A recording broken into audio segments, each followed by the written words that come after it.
भगवान ने जो ये चमड़ी हमको दी है, ये खाल हमको दी है, ये कवर चढ़ाकर हमको भेजा है, ये हमारे पूर्व के कोई पुण्य होंगे, पूर्व का कोई कर्म होगा जिसके कारणवश हमको मिला, पूर्व का पुण्य।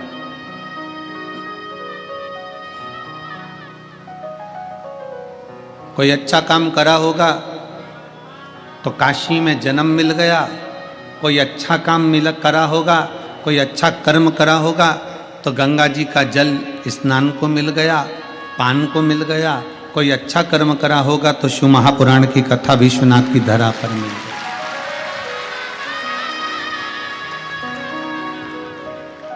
कोई कर्म हमारी जिंदगी का पूर्व में अच्छा हो गया होगा जो आप और हम सब इस माँ गंगा की गोद में बैठकर कथा सुन रहे हैं, पूर्व का।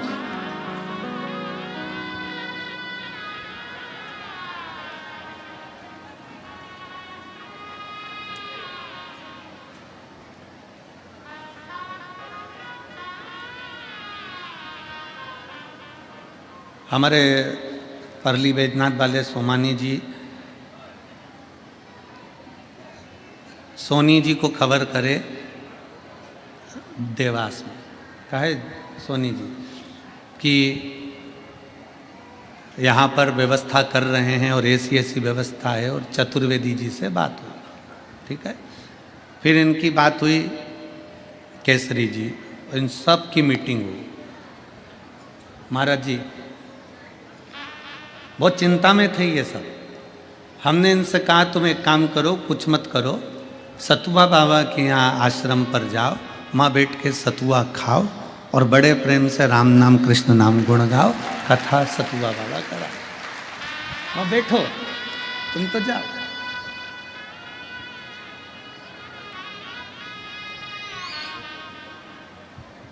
इतने में सोनी जी बोले वो बाबा जी हैं। हमने कहा आज की सत्ता बाबाओं की है।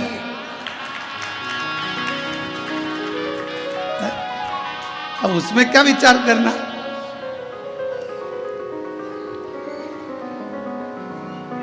आप जाओ, विनय करो कि साहब ये कथा है, और विठले सेवा समिति की 12 ज्योतिर्लिंग की कथा में तीसरी कथा चल रही है। पहली उज्जैनी हुई, दूसरी ओमकारेश्वर, तीसरी कथा समिति के द्वारा काशी विश्वनाथ की धरा पर हुई। ये 12 ज्योतिर्लिंग का नियम चल रहा है कि महीने में 1 साल के अंदर 2 कथा कैसे भी ज्योतिर्लिंगों में हो जाए, जिससे जल्दी से जल्दी 12 ज्योतिर्लिंग पूर्ण हो कथा के।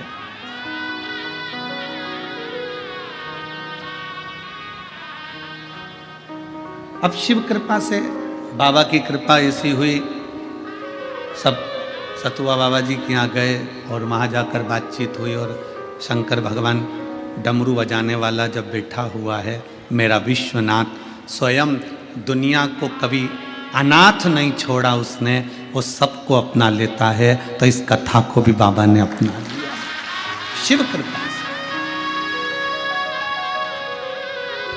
और क्यों ना करता।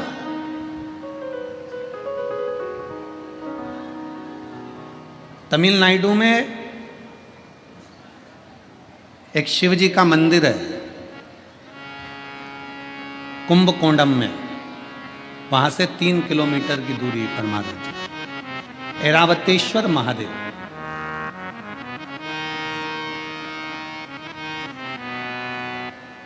भारत की भूमि का ये वो मंदिर है जो हमको ज्ञान देता है कि जिंदगी में कभी हारना नहीं। ऐरावतेश्वर महादेव जैसे बाबा विश्वनाथ प्रेरणा देते हैं कि तुम चिंता मत करो, चिंतन करो, मैं बैठा हूं, जब बाप के घर में आओ तो खूब एंजॉय करो, खूब आनंद में रहो और अपनी जिंदगी जियो।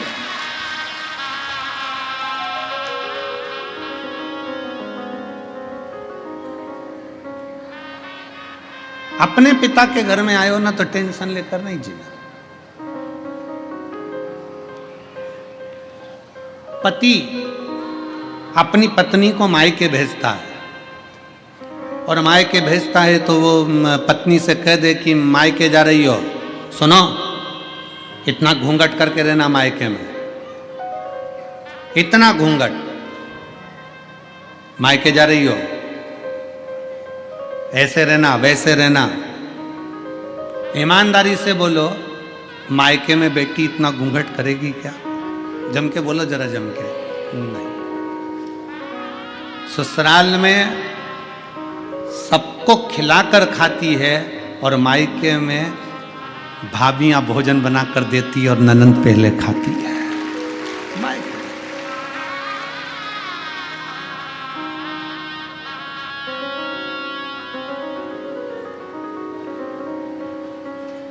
आज तक महाराज जी किसी कथा में हम भी नहीं नाचे, कभी नहीं नाचे। पर आपने गंगा जी की गोद में जब नौका विहार कराया ठाकुर जी को, कल्लू जी को, और विश्वनाथ जी की नगरी, हमको भी तुमने नचा दिया। कभी ना नाचे।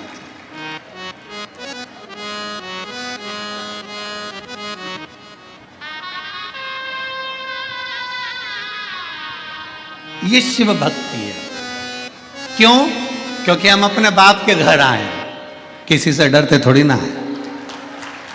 अपने पिता के घर आए हैं, और पिता का जो घर होता है, बाबुल का जो घर होता है, वो फुल आनंद के साथ होता है, पूर्ण आनंद के साथ।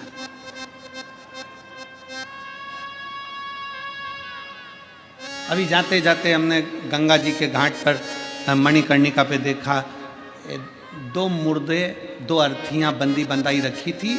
एक गंगा जी के जल से कोई स्नान वगैरह करा रहे थे, दो एक्स्ट्रा रखी हुई थी। एक्स्ट्रा बढ़िया कपड़े वपड़े ओढ़ के अर्थियां पड़ी हैं और मुर्दे आराम से सो रहे हैं। हमारे मन में आया, हमने तुरंत आशीष को बुलाकर इशारा कर कर कहा, देखो कितने बाप के घर में कितने चैन से सो रहा है, कितने चैन से। इतनी चैन की नींद कहीं नहीं आ सकती। गंगा जी का किनारा, ठंडी हवा चल रही, पानी से गंगा मैया से स्नान कर कर आए, बैठे अलमस्त होकर, मेला ठेला थोड़ा सा घूमा और अपनी अलमस्ती में बैठ गए, आनंद किया, पाया, बैठे, श्रवण किया।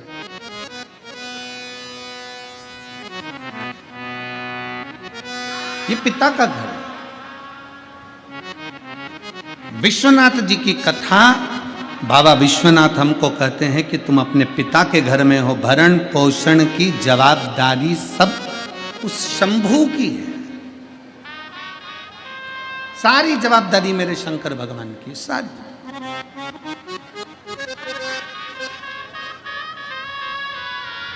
कितना सुंदर कहा है, माता के गर्भ में जब जीव आता है, माँ के गर्भ में जब कोई बच्चा प्रवेश करता है, माता के गर्भ में जब कोई जीव प्रवेश करता है, माता के गर्भ में जब वो आता है, उस दिन से जीव जब माँ के गर्भ में प्रवेश करता है, उस दिन से मेरा विश्वनाथ उसके भरण पोषण की जवाबदारी ले लेता है। और मरता है, प्राण छूटते हैं, उस दिन तक मेरा बाबा विश्वनाथ कहता है तुझे चिंता की करने की जरूरत नहीं है। माता के गर्भ में भी पेट मैंने भरा है, तो मरने के बाद तक की जवाबदारी मेरी है कि तुझे पार भी मैं ही लगाऊंगा, मैं ही लगाऊंगा, कोई दूसरा नहीं लगाता। भारत की भूमि एक ऐसी भूमि है, सभ्यता की भूमि, संस्कृति की भूमि, संस्कारों की भूमि, सनातन धर्म की ये धरा भारत की भूमि एक ऐसी भूमि है जिस भारत की भूमि पर व्यक्ति कहीं पर भी मरे पर उसके नाम के आगे स्वर्गवासी लिखाता है। स्वर्गवासी कहीं पर भी मरे, क्योंकि भारत की भूमि पर मरने के लिए, भारत की भूमि पर मरने के लिए तो विदेशी भी तरसते हैं कि हमारे प्राण अगर छूटें तो भारत की भूमि पर छूटें। और भारत की भूमि में भी अगर कोई इच्छा रखता है कि मेरे प्राण कहीं छूटें तो वो गंगा का घाट हो और काशी की पवित्र भूमि हो, वहां बोल बम का नारा है, सारी समस्या का हल।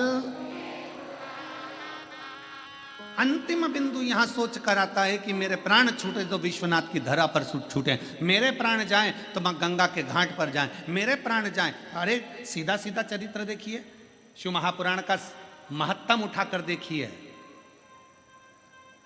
बिंदुक की धर्म पत्नी चंचुला, बिंदुक प्रेत योनि में पड़ गया।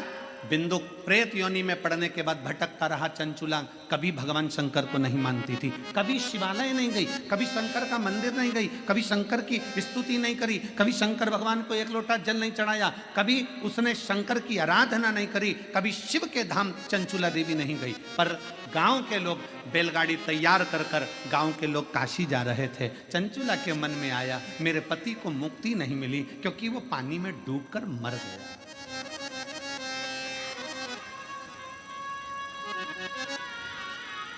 पानी में मरा हुआ, सर्प के डसे से मरा हुआ और स्त्री के हाथ से मरा हुआ मुक्त नहीं होता, मुक्त नहीं होता, उसकी मुक्ति नहीं हुई। चंचुला को लगा मेरे पति का मोक्ष नहीं हुआ, क्या करूं, क्या करा जाए। गांव के लोग जा रहे थे काशी। चंचुला ने सुन रखा था कि एक बार अगर काशी मुख से निकल जाता है, काशी काशी काशी काशी मुख से निकल जाता है तो हजारों अश्वमेध यज्ञ का फल प्राप्त होकर शंकर का धाम मिल जाता है। जब केवल काशी का नाम मुख से निकला तो अश्वमेध यज्ञ का फल प्राप्त हो गया। काशी का नाम मुख से निकला तो स्वयं भगवान शंकर का स्थान प्राप्त हो गया। तो क्यों ना मैं एक बार काशी चले जाऊं तो मेरे पति को मुक्ति मिल जाए। तो चंचुला देवी बैलगाड़ी में बैठकर सारे गांव वालों के साथ में लिए जाने लगी। पर गांव वालों ने चंचुला देवी को गाड़ी में बिठाया नहीं, क्योंकि ये कभी शिवालय नहीं जाती थी, कभी ये सत्संग नहीं करती थी, कभी ये भजन नहीं करती थी, कभी ये कीर्तन नहीं करती थी, कभी ये मंत्र जाप नहीं करती थी, कभी इसने शंकर भगवान को एक लोटा जल नहीं चढ़ाया था, कभी भी।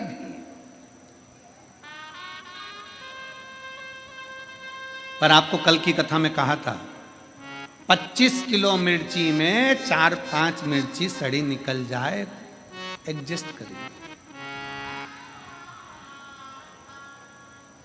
25 किलो आलू में 2-5 आलू बेकार निकल जाए, कोई बात नहीं। 4-5 किलो टमाटर में 2-4 टमाटर बेकार निकल जाए, कोई बात नहीं, उनको स्वीकार करिए। उसी तरह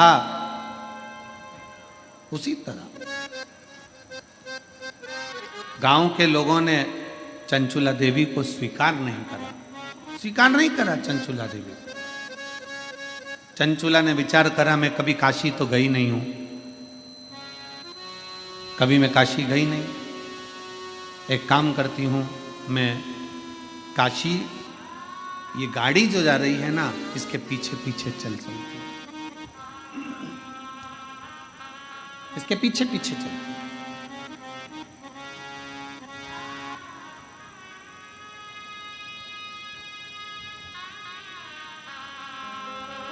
भाव था चंचुला का दिल से। कभी शिव को नहीं देखा था चंचुला ने, कभी शंकर का भजन नहीं करा था चंचुला ने, कभी शिव की स्तुति नहीं करी थी चंचुला ने। चल पैदल जा रही है, गाड़ी में नहीं बिठाया है चंचुला को, पैदल। शंकर भगवान, मेरे विश्वनाथ, मेरे शंभू जब अपने पास बुलाते हैं ना किसी को, तो उसका पूर्व का सारा पाप पहले काट देते हैं, तब भगवान विश्वनाथ की धरा पर बुला पाते। उसके पूर्व का पुराना सारा पाप काट दिया उसको पैदल चलाते चलाते। चल, गाड़ी आगे आगे चल रही है, चंचुला देवी पीछे पीछे चल रही हृदय से। और कोई जाए जो काशी में मेरा देगा ले जा, कोई जाए जो काशी में। साउंड सेट नहीं है बिल्कुल। ले, आवाज क्लियर नहीं आ रही है, फैल फैल के आ रही है। कोई जाए जो काशी में मेरा पैगाम ले जाना, कोई जाए जो काशी में पैगाम ले। ये कहना काशी वाले से तुम्हारी आती है, ये कहना काशी वाले से तुम्हारी। सारे बक्से बंद हैं, सारे बक्से बंद हो गए अंदर के। ये कहना काशी वाले से तुम्हारी याद आती है, मैं खुद तो आ नहीं सकता, मेरा पैगाम ले जाना, मैं खुद तो आ नहीं सकता, मेरा पैगाम ले जाना। कोई जाए जो काशी में मेरा पैगाम ले जाना। भगवान मेरे विश्वनाथ, मेरे शंभु अपने नजदीक में जब बुलाते हैं तो सारे पापों को काट देते हैं, सारे पापों को काट देगा। तब मेरा शंभु, तब मेरा त्रिकालदर्शी, तब मेरा कैलाशी, तब मेरा शंकर आपको अपने नजदीक में बुलाएगा। जब तक आप कटेंगे नहीं तब तक मेरा बाबा भी बुलाने वाला नहीं। बाबा बुलाता ही जब है जब सारे पापों को काट देता है, सारे पापों।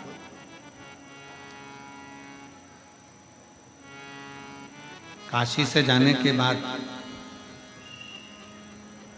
घर पे जाके बड़े खुश होना कि मुझे विश्वनाथ जी ने दर्शन दिया। कब दिया? जब मेरी जिंदगी के सारे पाप कट गए तब दर्शन दिया।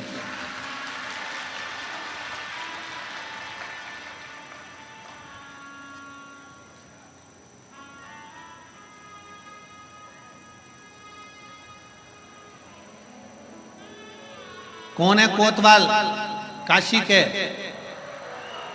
जम के बोलो जरा। काल भैरव। जब ब्रह्मा जी का सिर काटने के लिए भगवान शंकर ने काल भैरव को प्रकट करा अपना अंश,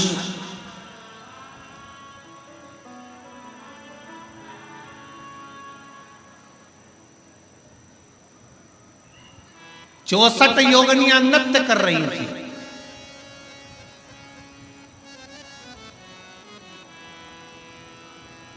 खप्पर भरने वाली मां कंकाली काली भी नृत्य कर रही थी।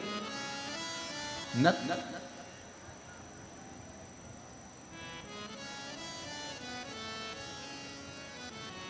जिस समय पर काल भैरव प्रकट, 64 योगिनियां नृत्य कर रही हैं, मां कंकाली काली भी नृत्य कर रही है।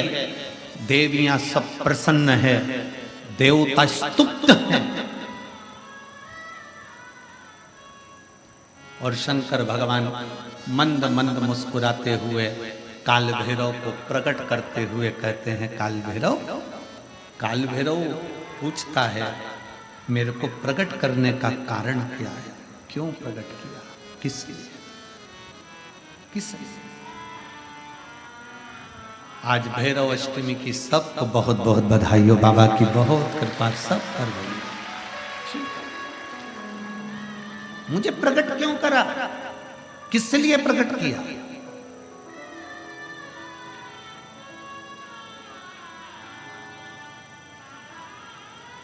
काशी वाले कहते हैं कि काल भैरव काशी के कोतवाल हैं, पर शिव महापुराण की कथा कहती है कि कि काल भैरव केवल काशी के कोतवाल नहीं, काल भैरव पूरी भारत की भूमि, पूरे विश्व के कोतवाल है। पूरे विश्व के मृत्यु लोक में जो जन्म लेता है, शास्त्र कहता है, हमारे शास्त्र वर्णन करते हैं, ब्रह्मा ब्रह्म लोक में विराजमान है, भगवान विष्णु बैकुंठ लोक में विराजमान है, भगवान शंकर मृत्यु लोक में विराजमान है। भगवान शंकर अपने नेत्र बंद कर कर बैठे रहते हैं। मां सती ने, माता पार्वती ने शंकर भगवान से पूछा था, इस काल भैरव को क्या केवल ब्रह्मा जी को मारने के लिए, ब्रह्मा जी का सिर काटने के लिए प्रकट करा आपने? क्या इस काल भैरव को केवल अंधकासुर के वध के लिए प्रकट करा तुमने? क्या इस काल भैरव को केवल दुष्टों के संहार के लिए प्रकट करा आपने? शंकर भगवान कहते हैं, नहीं पार्वती, ब्रह्मा का सिर तो मैं भी काट सकता था, अंधकासुर को तो मैं भी मार सकता था, पर काल भैरव को मैंने इन दुष्टों के संहार के लिए प्रकट नहीं करा है। पार्वती, जब मैं नेत्र बंद कर कर बैठूंगा तब साधना में लीन रहूंगा। मृत्यु लोक से कोई अपने प्राणों को त्याग कर जब जाएगा तो मेरा काल भैरव उसकी हाजिरी बजाता हुआ आगे आगे चलकर बताएगा कि इसने शिव को एक लोटा जल चढ़ाया। मेरा काल भैरव ये बताएगा कि शंकर को एक लोटा जल चढ़ाया, इसकी साक्षी है।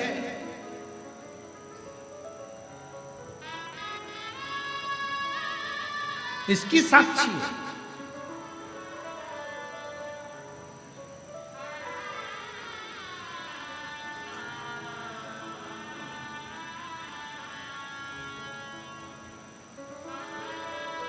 लोग डरते हैं,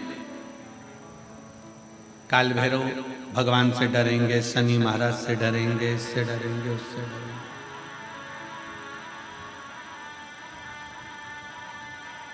महाराज जी डरने के प्रसंग में याद आया कि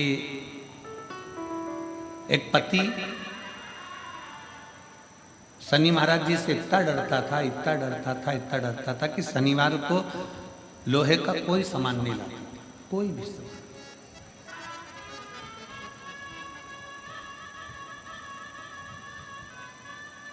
पत्नी पड़ गई बीमार, शनिवार का दिन, डॉक्टर ने कहा ये सुई लेके आओ। पति डिप्रेशन में आ गया, शनिवार है, मैं सुई नहीं खरीद सकता क्योंकि लोहे की है। अब डॉक्टर के लेके आओ, नहीं गई। पत्नी तड़प रही है पर वो सुई लेने नहीं गए क्योंकि आज शनिवार है, मैं लोहा नहीं खरीद। कौन सा शास्त्र कहता है, कौन सा वेद कहता है, कौन सा पुराण कहता है कि हमारे देवता, शिव पुराण में स्पष्ट किया गया, 33 कोटि देवी देवताओं का एक एक क्रम उठाकर देखिए, कोई भी देवी देवता आपको कभी दंड नहीं देता। देवी देवता तो आपको गले से लगाकर आशीर्वाद प्रदान करता है, कोई दंड नहीं। भय उत्पन्न कर दिया, आज के जमाने में भय उत्पन्न कर दिया।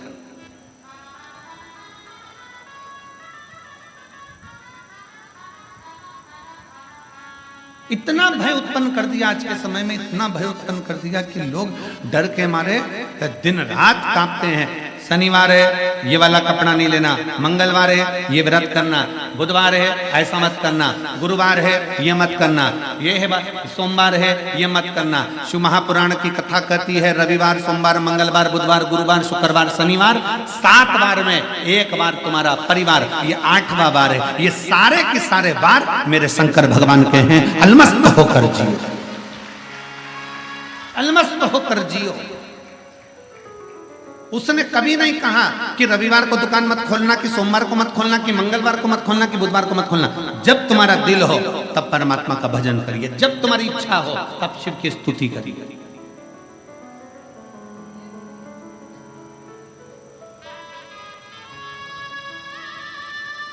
रामकृष्ण परमहंस जी से स्वामी विवेकानंद जी ने पूछ लिया था, गुरुदेव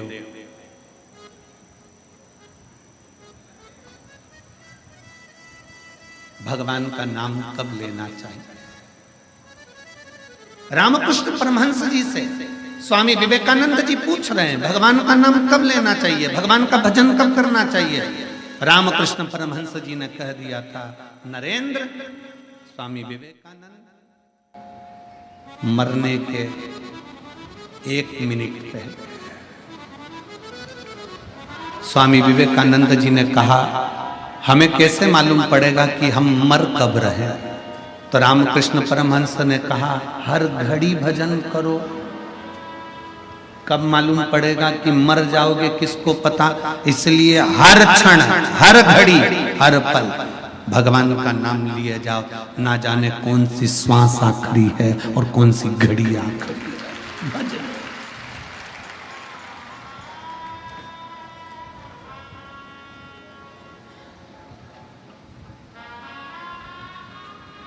कौन सी घड़ी आखिरी है, कौन सी श्वास आखिरी है, कौन सा पल आखिरी है, ये किसको मालूम है। किस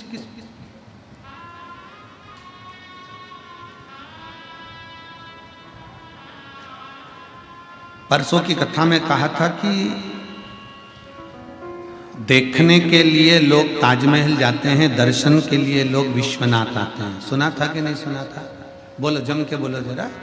सुना था। ए मेरी काशी की जीजियों, जरा जम के तो बोलो। सुना था? हाँ। और जीजाओं, सुना था ना सबने? ठीक है।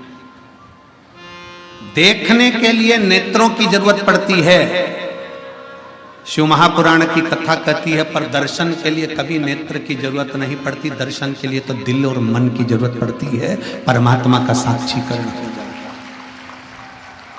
केवल मन चाहिए, दिल चाहिए।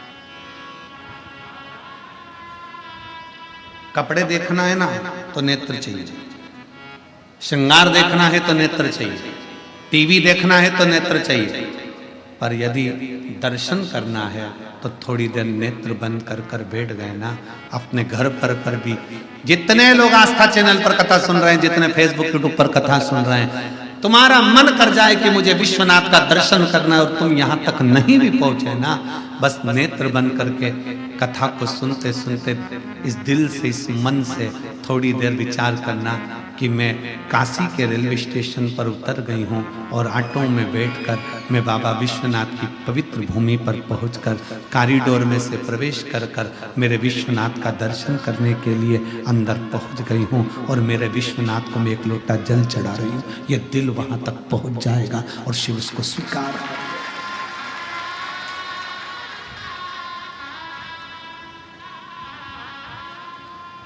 दिल से पहुंचे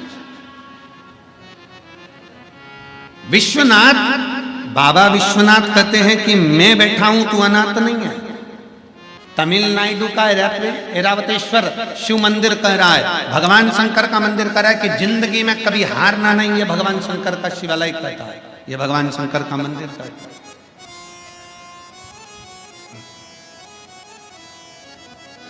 तमिलनाडु के कुंभकोंडम में 3 किलोमीटर की दूरी पर ऐरावतेश्वर महादेव का एक मंदिर है। वो हमको जीतना सिखाता है, जीतना, हारना नहीं। एक पत्र है,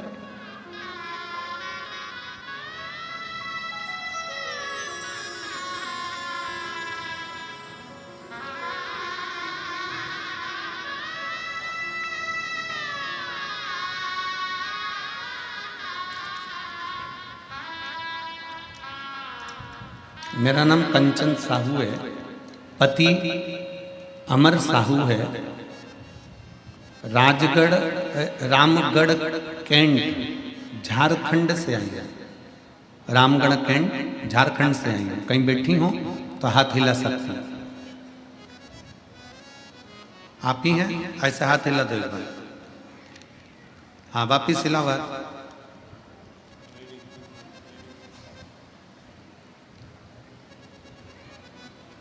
वापिस एक बार हाथ हिलाइए। दिख गए? तुम्हारे कैमरे से पेच कर दो। हाथ हिलाइए। हाँ, दिख गए। बेटी आई है साथ में, ले आओ इसको। ले आइए, आ जाओ लेकर इसको लिया। मेरा नाम कंचन साहू है, पति अमर साहू है। मैं रामगढ़ कैंट झारखंड से आई हूं। मेरा मोबाइल नंबर ये है। पत्र को एलईडी पर, आस्था चैनल पर आप लोग पढ़ सकते हैं। मैं बाबा का क्या वर्णन करूं गुरुदेव। मेरी बेटी की उम्र 5 वर्ष है। मेरी बेटी की उम्र 5 वर्ष है। पूरे शरीर में इसको सफेद दाग हो गए थे। पूरे शरीर में सफेद दाग हो गए थे। हम इतने परेशान हो गए, सारे डॉक्टरों का इलाज करवा लिया पर इसको आराम नहीं मिला। आखिरी में हमने सोचा कि भगवान जाने बेटी का जीवन है, कैसे इसको जिएगी। पूरा शरीर सफेद पड़ गया, दाग पूरे शरीर पर हो गए। अब मैंने अपनी परिचित मामी सास से बात करी। उनने आपकी कथा के बारे में बताया और कथा का बोला कि वो कथा करते हैं प्रदीप मिश्रा, आप कथा को श्रवण करो। 51 बेलपत्र प्रदोष काल में महादेव पर समर्पित करो। 21 आम के पत्ते लेकर आना, जो जमीन पर पड़े हुए हों वो पत्ते लेकर आकर उसको जलाकर उसकी भस्म बनाना। बाबा पशुपतिनाथ का व्रत करना और बाबा को भस्म लगाकर वो भस्म अपनी बेटी के शरीर पर लगाना। पूर्णिमा की रात्रि को 12 बजे वाला गाय के दूध का प्रयोग करना, वो मेरे अपनी बेटी के लिए करना प्रारंभ करा गुरुदेव। सारे डॉक्टरों का इलाज करवा लिया पर बेटी का शरीर पूरा ठीक नहीं हुआ था गुरुदेव। उसका पूरा शरीर सफेद देखकर हमको दुख होता था कि ये कैसा रोग हो गया, पूरी चमड़ी सफेद हो गई। तब मैंने कथा सुनना प्रारंभ करा। अब करें तो करें क्या गुरुदेव। ऐसी कृपा मेरे बाबा ने करी। हमने जो आप प्रयोग टीवी के सामने बताते थे हम लिख लेते थे और उसको हमने बेटी पर करना प्रारंभ करा। आज बाबा की ऐसी कृपा हो गई गुरुदेव कि मेरी बेटी का पूरा शरीर वापिस अपना सही तरीके से हो गया और मेरी बेटी का पूरा शरीर सही तरीके से हो गया गुरुदेव। 16/2/2022 को हम लोग सीहोर भी गए, वहां से रुद्राक्ष लाए। उस रुद्राक्ष का जल भी हम हमारी बेटी को दे देते और उसके शरीर पर रुद्राक्ष का पानी लगा देते। आज मेरी बेटी का शरीर पूर्ण तरह से एक भी सफेद दाग उसके शरीर पर नहीं बचा गुरुदेव और मेरी बेटी पूर्ण तरह से स्वस्थ हो गई। हम बाबा को प्रणाम करने के लिए इस पवित्र काशी की नगरी में आए हैं। लाइन अच्छी है। रिश्ता मेरा सबसे प्यारा, रिश्ता तेरा मेरा सबसे प्यारा। तू मेरा बाबा, मैं हूँ तेरा लाला, मैं हूँ तेरा लाला। तू मेरा बाबा, मैं हूँ तेरा लाला, मैं हूँ तेरा लाला। रिश्ता तेरा मेरा सबसे प्यारा, रिश्ता तेरा मेरा सबसे प्यारा। तू मेरा बाबा, मैं हूँ तेरा लाला, मैं हूँ तेरा लाला। भगवान शंकर का एक शिवलिंग, जैसे भगवान शंकर विश्वनाथ बाबा कहते हैं कि मैं भरण पोषण करने के लिए बेटा हूं, उसी तरह तमिलनाडु का ये भगवान शंकर का ऐरावतेश्वर महादेव का शिवलिंग भगवान शंकर का मंदिर कहता है कि जिंदगी में जिसको मैं पृथ्वी पर जन्म देता हूं उसको कभी हारने नहीं देता हूं, बस वो हिम्मत और विश्वास प्रबल रखे, भरोसा प्रबल रखे। इस पत्र में उसने लिखा,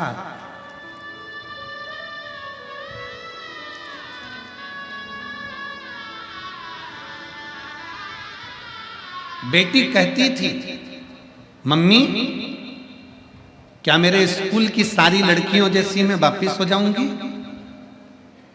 हम हमारी बेटी से कहते थे तू टीवी पर कथा सुनती है ना बाबा की, वो बोलते हैं ना सारी समस्या का हल एक लोटा जल, और बाबा ने लाज रखी, शिव लाज, एक विश्वास। एक भरोसा।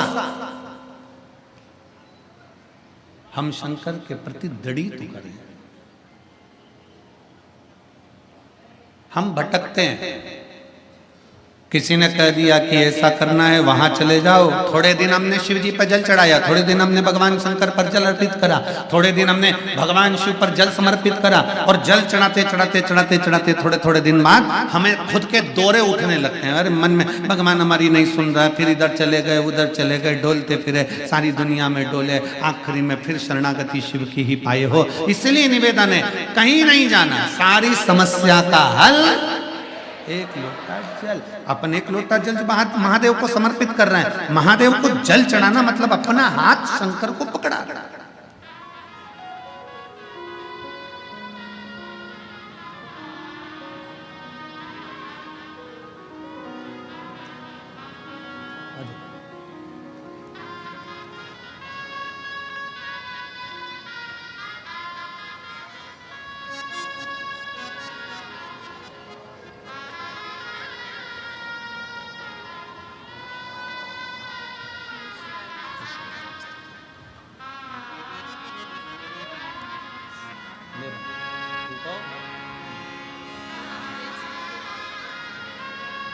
ठीक हो गया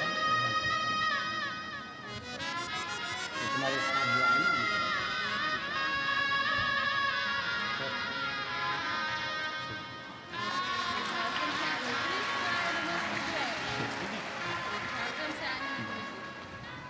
दीदी कह रही हैं पूरा फेस पूरा शरीर सफेद हो गया था, इलाज करवा करवा कर थक गए थे पर आराम नहीं मिला, पर एक लोटा जल सारी समस्या का हल शिव संभाल लिया।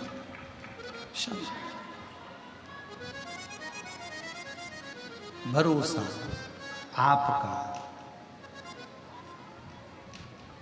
जितने विश्वास के साथ आप शिव को जल समर्पित करते हो, शिव उसको स्वीकार करता है। ऐरावतेश्वर महादेव की कथा कहती है, मंथन में ऐरावत हाथी निकला। मंथन में ऐरावत हाथी निकला, और ऐरावत हाथी जब मंथन में निकला, निकलने के बाद उस हाथी को इंद्र को प्रदान कर दिया।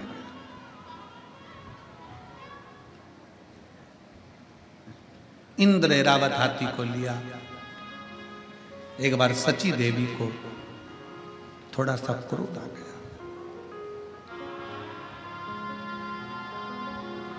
सची देवी को जब क्रोध आया, उन्होंने ऐरावत को बहुत अपशब्द कहा, बहुत अपशब्द। यहां तक ऐरावत हाथी पर सची देवी ने अपशब्दों के बाणों पर बाण चला दिए। इतना क्रोध ऐरावत हाथी को आ गया कि अब मैं करूं क्या। पर मुझे भगवान नारायण ने इंद्र को दिया, इंद्र को प्रदान किया। क्या करा जाए, क्या करूं मैं। शब्दों पर शब्द छोड़े गए, अपशब्द कहे गए। शिव महापुराण की कथा कहती है, ऐरावतेश्वर महादेव का चरित्र कहता है कि दुनिया जिसको गाली देती है, दुनिया जिसको अपशब्द कहती है, दुनिया जिसको ताना देती है, एक दिन दुनिया उसकी तारीफ भी करती है। ये रीत है शास्त्र, ये रीत है। कोई लेट बनता है, कोई जल्दी बनता है, शिव को जल चढ़ाने वाला एक दिन सेठ जरूर बनता है। हो सकता है थोड़ा समय लग जाए, हो सकता है।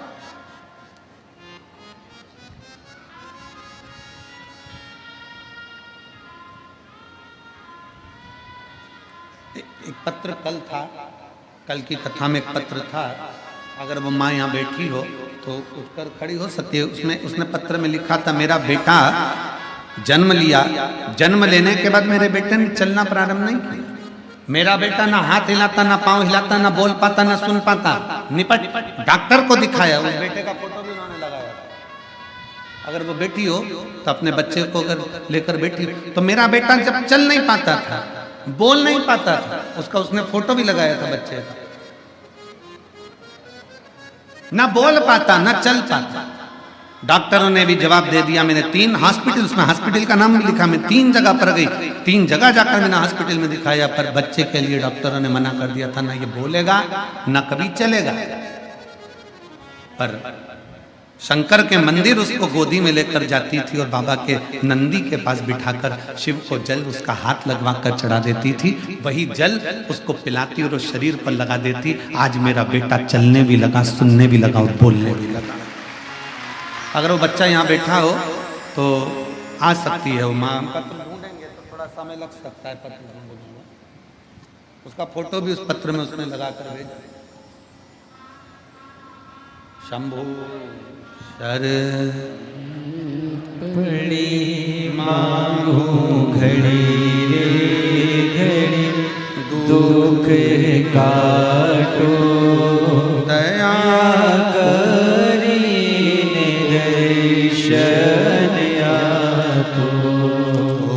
शंभु शरण पड़ी मांगू घड़ी रे घड़ी, दुख काटो दया करी निदर्शन आपो।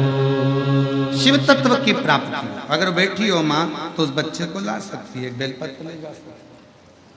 उसने पीले कलर की शर्ट पहन रखी थी फोटो में है?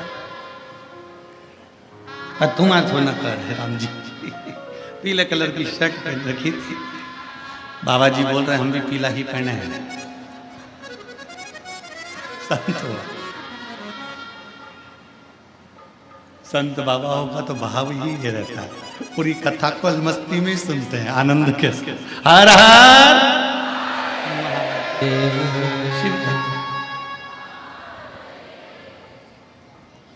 शिव तत्व की प्राप्ति। समझो, ऐरावतेश्वर महादेव की कथा कर रही है कि कभी हिम्मत मत कभी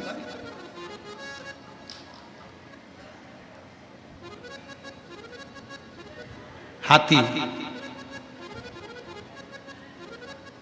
जब इंद्र को मिल गया और इंद्र ने सम्मान नहीं करा ऐरावत हाथी का, आखिरी में देवताओं को लगने लगा ये तो अब शब्द ऐरावत हाथी को जहां माता लक्ष्मी अपना भाई कह रही है, ऐरावत हाथी को जहां भगवान नारायण सम्मान दे रहे हैं, उस ऐरावत हाथी को इंद्रदेव और इंद्रदेव की धर्म पत्नी माता सची जानवर कहकर पुकार रही, पशु कहकर पुकार, पशु अपशब्द कहकर। और पशु कहकर जब पुकारा, ऐरावत हाथी को ठीक नहीं लगा। ऐरावत हाथी भगवान नारायण के पास आए, स्वामी मेरा अपमान किया जा रहा, अपशब्द कहे जा रहे। अब तो इंद्र ने जितनी सभा में लोग बैठे थे, इंद्र की सभा में जितने जाते थे, सबसे कह दिया कि इस ऐरावत हाथी को पशु ही कहा जाए, इसमें पशु की वृत्ति है, इसको पशु ही कहा। सब पशु कहने लगे, अब शब्द कहने लगे। दे ताना दे तो उससे देने से कौन सा फर्क पड़ता है, अब शब्द कहने से कौन सा फर्क पड़ता है।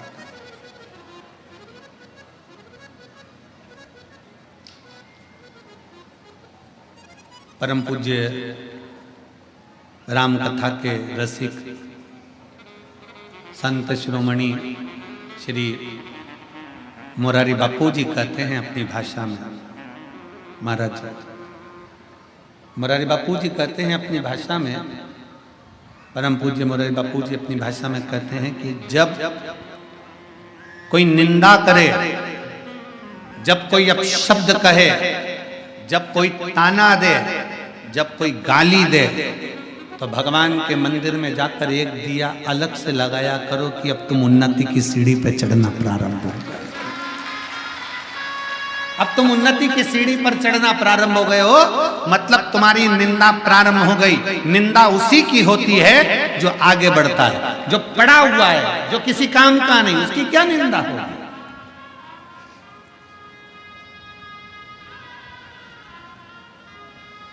रेल के जितने डब्बे होते हैं वो डब्बे काले होते नहीं, रेल में केवल इंजन ही काला होता है, क्योंकि इंजन खींच कर लेकर जाता है, जो आगे चलता है, जो आगे बढ़ता है, मुंडा उसी को काला करना पड़ता है, अब शब्द उसी को सुनना पड़ता है,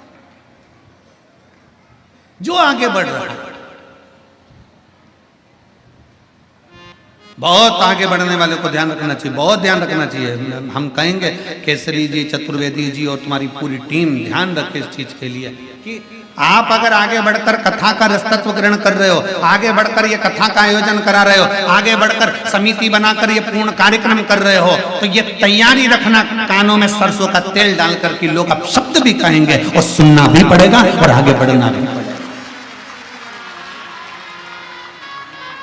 ये ध्यान रहे। राम कथा करवाना सरल है, श्रीमद् भागवत कथा करवाना सरल है। क्यों? क्योंकि राम कथा के यजमान स्वयं काशी नरेश थे।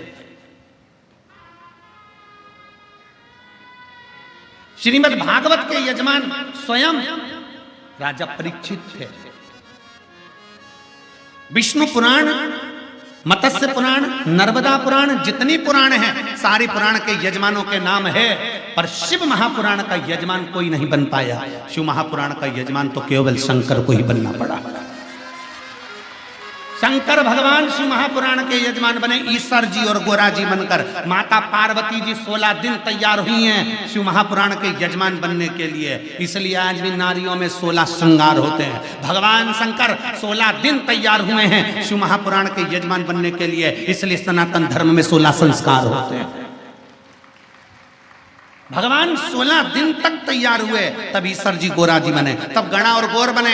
देवऋषि नारद देखकर थकित रह गए शंकर भगवान का स्वरूप, कि शंकर भगवान जब शादी करने गए तो दूल्हे नहीं बने, शंकर भगवान जब विवाह करने गए तो सुंदर नहीं सजे, जब शंकर भगवान के घर में बच्चे हुए तब सुंदर नहीं सजे, और शंकर भगवान जब कथा सुनने के लिए जा रहे हैं, उस चंचुला देवी के पति को मोक्ष देने के लिए जा रहे हैं, तो ईश्वर जी और गोरा जी बनकर, गणा और गौर बनकर जा रहे हैं, ईश्वर जी और गोरा जी बनकर जा रहे हैं। आज भी भारत की भूमि पर गणगौर की पूजन होती है, राजस्थान में गणागौर की लोग पूजन करते हैं, ईश्वर जी गोरा जी का पूजन करते हैं 16 दिन तक, क्योंकि शंकर पार्वती जी शिव महापुराण के यजमान बनकर पहुंचे हैं। तुम रूका जी कथा कर रहे हैं, शंकर पार्वती सामने बैठकर कथा सुन रहे हैं। शिव पार्वती सारी कथाओं के यजमान हो सकते हैं, पर शिव महापुराण का यजमान कोई नहीं, शंकर पार्वती के सिवा कोई नहीं हो सकता। इसलिए जितने यजमान की लिस्ट है यहाँ, ये यजमान अपने नाम को याद रखना कि तुम्हारा नाम केवल यही है, पर कथा करवाने वाले तो शंकर विश्वनाथ बाबा और मां अन्नपूर्णा माता पार्वती ही है।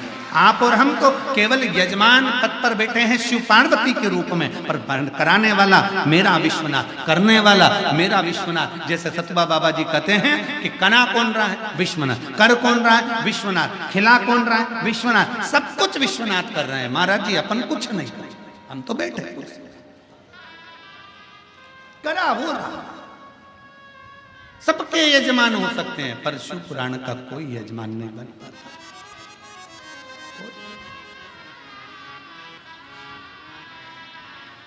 बहुत कठिन है विश्व।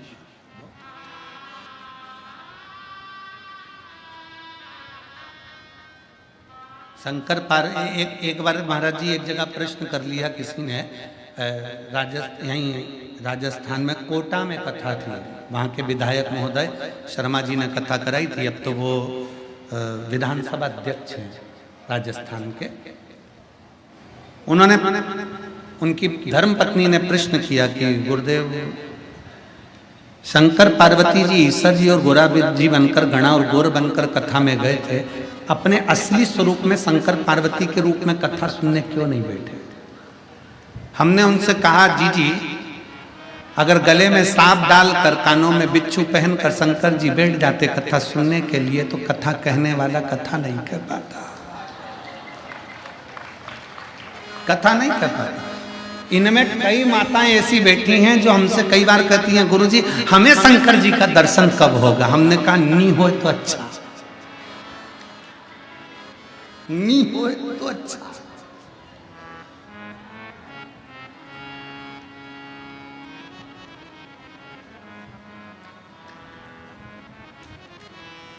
अब जरा विचार करिएगा, काल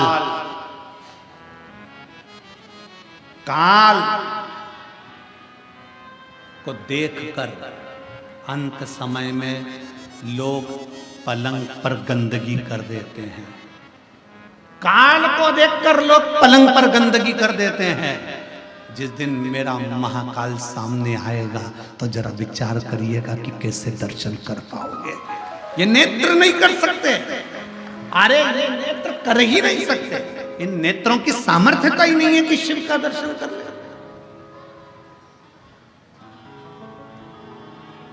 आप भगवान शंकर से ही मत कहो कि मुझे दर्शन दो, शंकर भगवान से ये कहो। आना मना नहीं है, आप हमारे यहां जरूर आना, पर बाबा रूप धरकर विश्वनाथ बन के, ओघड़दानी बन के चले आना, भोले जी चले आना। आओ, मना नहीं, पर रूप रखकर, रूप रखकर आपका असली स्वरूप हमारे सामने हो जाएगा ना बाबा। आपका असली स्वरूप हमारे सम्मुख में होगा। गले में सर्प पड़ा है, मस्तक चंदा चढ़ा हुआ है, त्रिपुंड लगा हुआ है, कानों में बिच्छू पड़े हैं, भयंकर बाबा। आपका स्वरूप इन नेत्रों से देख ही नहीं सकता कोई साधारण व्यक्ति। किसकी सामर्थ्यता है, किसकी सामर्थ्यता? भगवान राम जी ने जब रामेश्वर धाम की स्थापना करी, भगवान कृष्ण ने जब शिवलिंग की स्थापना करी, भगवान राम जब रामेश्वर धाम की स्थापना करते हैं, स्थापना करते समय जब शिवलिंग का निर्माण करते हैं, निर्माण करते करते तुरंत उसी समय पर उसी समय पर माता सीता स्थापना के लिए हनुमान जी के कहने पर रावण के साथ में आती हैं और प्राण प्रतिष्ठा के लिए बैठती हैं। तो माता सीता राम जी से कहती, प्रभु आप शंकर भगवान के इतने बड़े भक्त हो, आप शिव जी के इतने बड़े भक्त हो, आपको शिवलिंग की स्थापना करना पड़ रही है। प्रभु आप शंकर भगवान को कहते तो शंकर भगवान आ जाते, आपने शिवलिंग की स्थापना क्यों करी है? सती सीता माता पूछ रही हैं। प्रभु आप कहते तो भोलेनाथ जिता जाते, माता पार्वती के साथ आ जाते, परंतु आपने ये शिवलिंग की स्थापना क्यों करी? तब माता सीता के शब्द सुनकर भगवान राम कहते हैं कि मैं जानता हूं, मैं बुलाता मेरे भोले बाबा आ जाते, पर मैं तो आज दर्शन कर लेता, भोले बाबा चले भी जाते, पर संसार के लोगों के लिए ये शिवलिंग इसलिए स्थापना कर रहा हूँ कि संसार के मनुष्य अपनी इन नग्न नेत्रों से शंकर जी को नहीं देख सकते, पर इन नेत्रों से शंकर के शिवलिंग का अगर दर्शन कर लेंगे तो उनको शंकर का ही दर्शन का पुण्य फल प्राप्त हो जाए।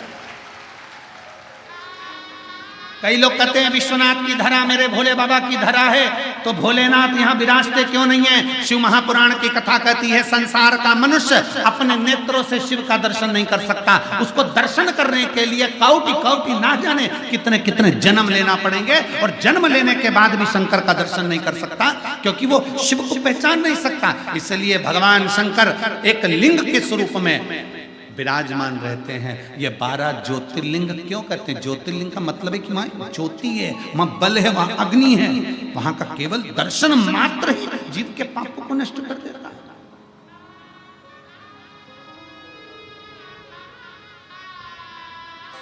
उसको समझ। और जब वक्त पड़ता है, ऐसा नहीं कि मेरा महादेव, जब वक्त पड़ता है, एक बार भगवान श्री गणेश जी महाराज पार्वती जी के साथ में माँ जगत जननी के साथ में गंगा जी के घाट पर पहुंच गए, और माता पार्वती के सम्मुख में भगवान श्री गणेश जी ने कह दिया, माँ आप इतनी सुंदर हो, पर पिताजी इसमें सुंदर नहीं दिखते। पिताजी सुंदर नहीं दिखते। पार्वती मैया ने गणेश जी का हाथ पकड़ा और हाथ पकड़ कर कहा, गणेश आज तो तुमने ये शब्द कह दिया, आगे से शब्द मत कहना, क्योंकि तुम्हारी पार्वती मैया से भी 1000 लाख गुना सुंदर विश्वनाथ शंभु पुत्र कालदर्शी कैलाश। मां मुझे मेरे पिताजी का वो दर्शन करना है जिसमें मेरे पिताजी इतने सुंदर नजर आते हैं। भगवान शंकर के लिए माता पार्वती जी ने उसी समय कह दिया कि पुत्र गणेश को आपका सुंदर स्वरूप का दर्शन करना है। कौन सा स्वरूप? शंकर भगवान से माता पार्वती जी कहती हैं कर्पूर गौरम करुणावतारम, आपका वो स्वरूप जो कपूर की तरह निर्मल, बड़ा सुंदर स्वरूप है, एक बार दर्शन करा दो। गणेश जी का हाथ पकड़कर शंकर भगवान गंगा जी के जल में ले गए और भगवान शंकर ने जो गंगा में एक डुबकी लगाई, स्वरूप देखकर गणेश जी महाराज को भी हजारों मुख करना पड़े, हजारों नेत्र करना पड़े। एक विनायक नहीं, अष्ट विनायक, और अष्ट विनायक को संभालने के लिए अष्ट लक्ष्मी,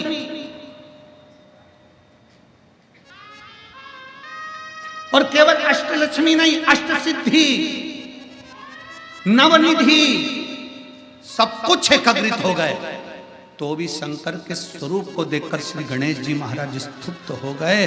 हाथ जोड़कर अपने पिताजी से कहा, मुझे ये स्वरूप अब मत दिखाओ, आपसे हाथ जोड़ता हूं, आप मेरी मैया से ज्यादा सुंदर हो, अब मुझे नहीं दर्शन करना, आपको प्रणाम करता हूं, अब नहीं करना, आपको हाथ जोड़ने मैं मेरी मैया से ज्यादा सुंदर किसी को नहीं देख सकता, पर आप तो मेरी मैया से भी ज्यादा सुंदर।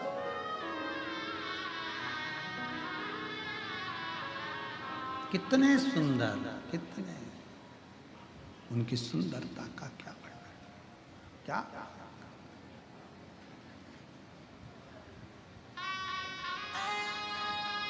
उसकी महाराज शंकर भगवान की सुंदरता का क्या वर्णन करो, क्या। महाराज शिव तत्व कहता है, शंकर भगवान की कथा कहती है। दुनिया के लोग कहते हैं ब्यूटी पार्लर जाओ सुंदर दिखोगे। शिव महापुराण की कथा में आज हम तुमसे कह रहे हैं, शंकर जी के मंदिर में एक लोटा जल चढ़ाना प्रारंभ करो, ब्यूटी पार्लर जाने की जरूरत नहीं पड़ेगी, आप स्वयं सुंदर दिखोगे। कोई पार्लर नहीं, पानी से मुंडा धोगे, कंगा पार्टी करोगे और कथा में आकर बैठ जाना। लोग भी देखकर कहेंगे कौन से पार्लर में गई थी, बड़ी सुंदर दिख रही है।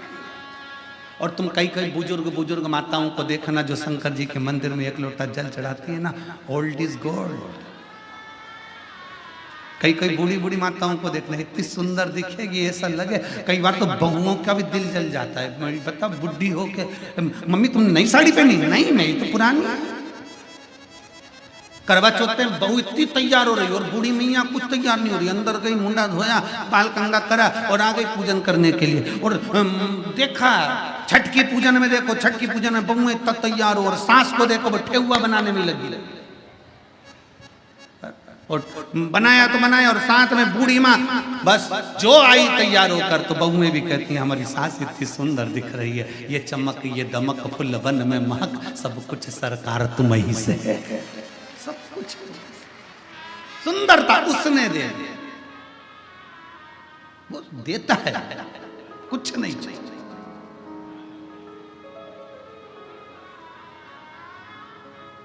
ये संत साधु सन्यासी तपस्वी साधक उपासक बाबा ये जितने होते हैं ना, इनको देखना, इनके भजन का बल इतना प्रबल होता है कि इनके चेहरे की चमक बढ़ती चली जाती है बिना क्रीम के। और फिर निवेदन है, क्रीम की चमक 2-4 साल की होती है और अच्छे कर्म की चमक मरते दम तक होती है। मरते